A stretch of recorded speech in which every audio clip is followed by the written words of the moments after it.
Assalamualaikum warahmatullahi wabarakatuh. Saya Muhammad Fathah Habibi, mahasiswa UGM, Eksekutif MBA 49 Jakarta. Dengan ini mempresentasikan hasil tesis saya yang berjudul Analisis Valuasi Harga Penawaran Perdana Perusahaan Teknologi Studi Kasus pada PT Gojek Tokopedia yang dibimbing oleh Profesor Dr. Mamdu Hanafi MBA.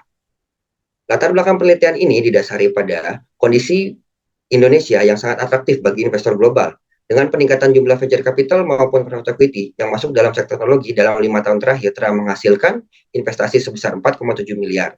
Tingkatan inovasi membutuhkan bahan bakar untuk mewujudkannya menjadi sesuatu yang nyata, didukung investor pasar modal, ventura, dan juga angel investor sebagai akselerator.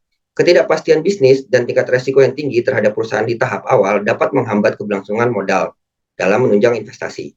Aktivitas pendanaan investor global ke Indonesia dalam 5 tahun terakhir menghasilkan 3.893 kesepakatan strategis di level pendanaan dan 47 kesepakatan di seri seed funding. Akses terhadap likuiditas menjadi kunci pergerakan inovasi teknologi, venture capital maupun private equity di sektor teknologi dihadapkan pada tingginya resiko likuiditas dan kepastian untuk keluar melalui IPO atau akuisisi. Akibat hal tersebut, muncul kebutuhan dalam kepastian merealisasikan pengembalian investasi.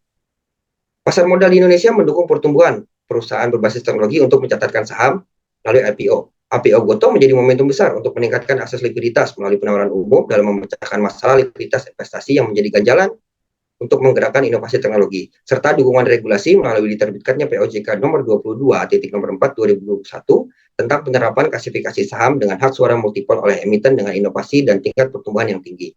Perusahaan teknologi memiliki keunikan model bisnis yang ditawarkan dan kemampuan mendistribusi pasar, menyebabkan tingginya kebutuhan investasi dalam mengembangkan layanan berakibat membebani kinerja keuangan dengan kondisi arus kas negatif dan laju pertumbuhan yang tinggi. Setiap perusahaan memiliki keunikan dalam proses penawaran saham. Para stakeholder awal atau pemegang saham awal berada dalam kondisi saling tarik-menarik kepentingan dan membuka posisi tawar dalam menetapkan harga setinggi mungkin. Dan di sisi lain, para investor di pasar modal juga menginginkan harga yang serendah mungkin. Oleh sebab itu, dapat dirumuskan bahwa pertumbuhan ekonomi didukung oleh inovasi yang mampu menghasilkan nilai tambah. Salah satu peran yang diambil oleh venture capital ialah mendorong dan mendanai inovasi. Venture capital dalam hal ini merealisasikan percepatan perkembangan inovasi melalui pendanaan dan pengembangan strategis. Likuiditas kelas aset privat dapat menghambat investasi akibat resiko dan ketidakpastian yang muncul dari suatu investasi. Di sisi lain, investor membutuhkan akses realisasi pengembalian investasi dengan menawarkan saham perusahaan kepada publik melalui IPO. Dan pasar saham di Indonesia mulai mengambil langkah strategis untuk mencatatkan saham-saham perusahaan teknologi. Kondisi perusahaan teknologi relatif baru dari siklus hidup dengan karakteristik laba negatif dan tingkat ekuitas yang besar, meningkatkan risiko dan ketidakpastian investasi. Oleh sebab itu, perlu dilakukan estimasi valuasi untuk memberikan gambaran nilai wajar perusahaan kinerja PT Gojek Tokopedia sebagai perusahaan teknologi dengan model bisnis yang kompleks.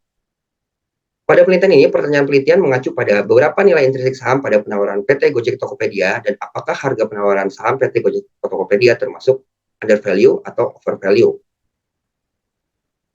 Penelitian ini melandaskan pada teori satu, perusahaan rintisan, tahap siklus hidup, dan juga pengembangan. Perkembangan zaman dan perubahan teknologi dalam beberapa dekade terakhir mendorong terciptanya ekosistem perekonomian baru. Inovasi yang dikembangkan oleh banyak perusahaan baru dengan ide yang unik menarik minat banyak investor untuk menciptakan nilai tambah. Tidak sedikit dari perusahaan tersebut sulit untuk dilakukan penilaian karena mereka tidak memiliki sejarah atau belum memiliki produk atau jasa yang dijual. Penilaian perusahaan mendasar pada kemampuan perusahaan dalam menghasilkan arus kas di masa depan dari aset yang dimiliki. Nilai perusahaan rintisan yang baru berdiri adalah nilai sekarang dari arus kas yang diharapkan dari operasinya yang dilakukan penilaian sebelum mereka memiliki pasar yang mapan untuk produk yang dijual. Selanjutnya, valuasi saham. Ada perbedaan antara harga saham dengan nilai fundamental atau nilai intrinsik perusahaan. Harga saham yakni dapat diamati dengan mudah bila saham tersebut diperdagangkan. Sedangkan nilai intrinsik yaitu cerminan dari nilai perusahaan yang sebenarnya tidak bisa diamati secara langsung, sehingga estimasi menjadi keharusan. Menurut Damodaran, metode pendekatan penilaian yang dilakukan dalam nilai perusahaan bergantung pada seberapa besar harga asetnya, apakah itu menghasilkan arus kas, dan seberapa uniknya operasi perusahaan. Metode yang digunakan dalam penelitian ini menggunakan pendekatan FCFF dan Relative Valuation.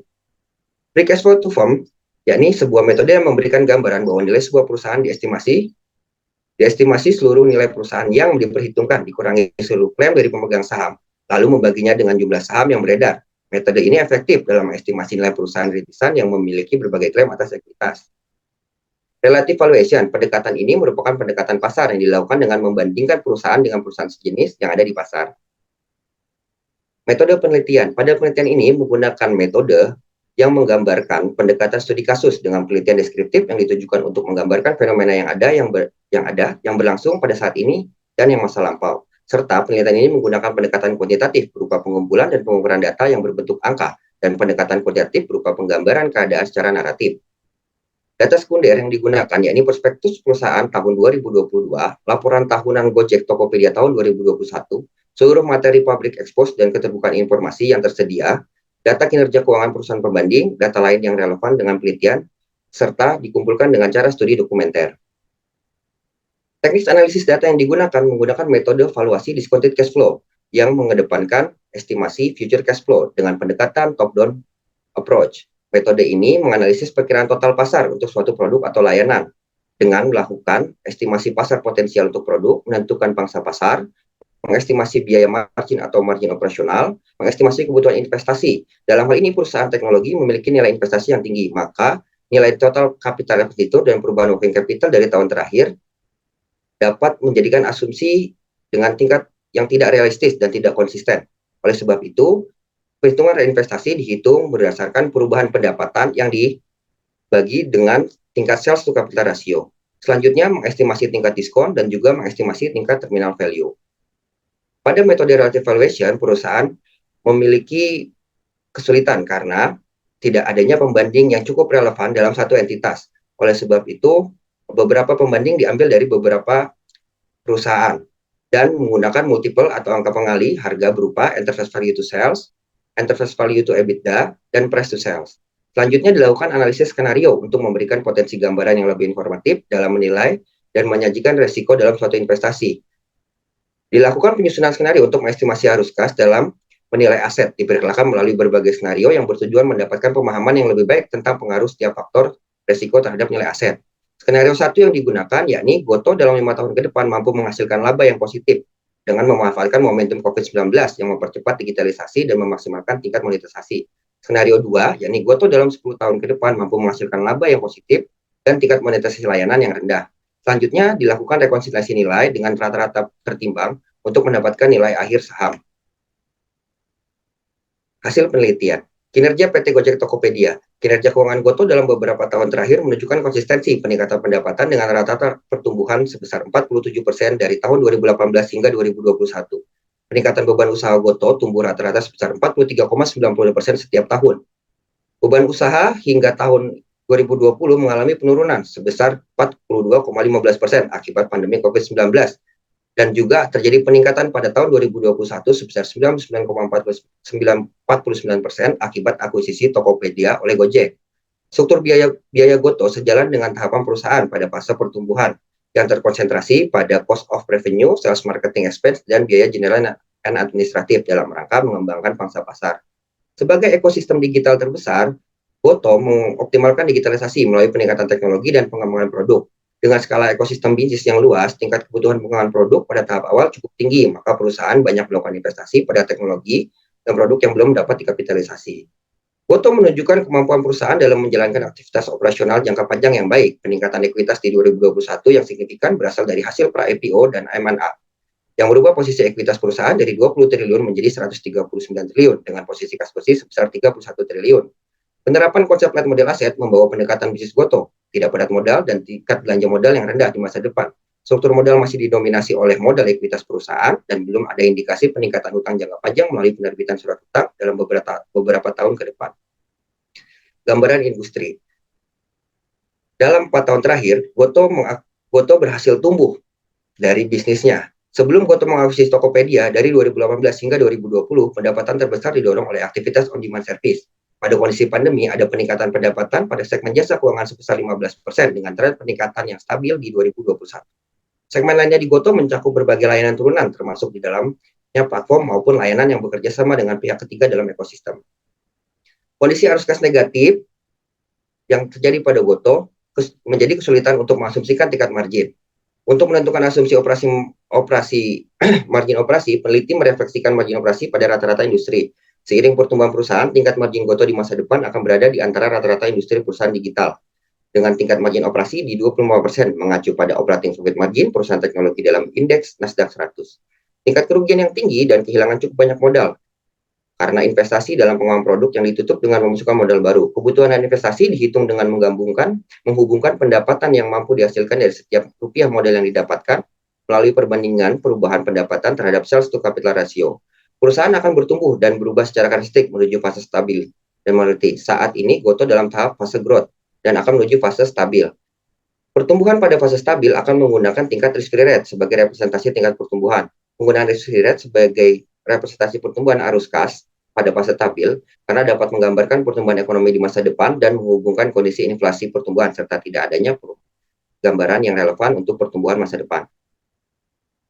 Selanjutnya, perhitungan tingkat diskon WSCC. Karena perusahaan irisan di tahap growth hampir tidak pernah menerbitkan obligasi di pasar dan tidak memiliki riwayat perdagangan, maka penggunaan beta regresi akan digantikan dengan bottom up beta. Bottom up beta merupakan metode penilaian menggambarkan resiko dari masing-masing fundamental bisnis dengan menilai unlevered betanya.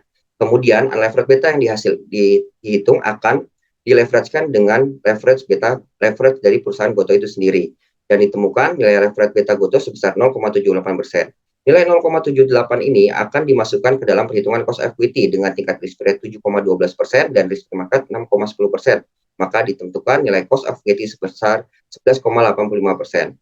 Perhitungan cost of debt. Perhitungan di biaya hutang dilakukan dengan estimasi biaya bunga dari hutang yang dimiliki perusahaan. Sebagian besar liabilitas jangka panjang yang dilaporkan dalam laporan keuangan berbentuk beban hutang pajak dan tidak memiliki hutang jangka panjang yang dikompensasi dengan bunga. Maka penentuan cost of debt sebagai berikut dengan nilai 0,74%.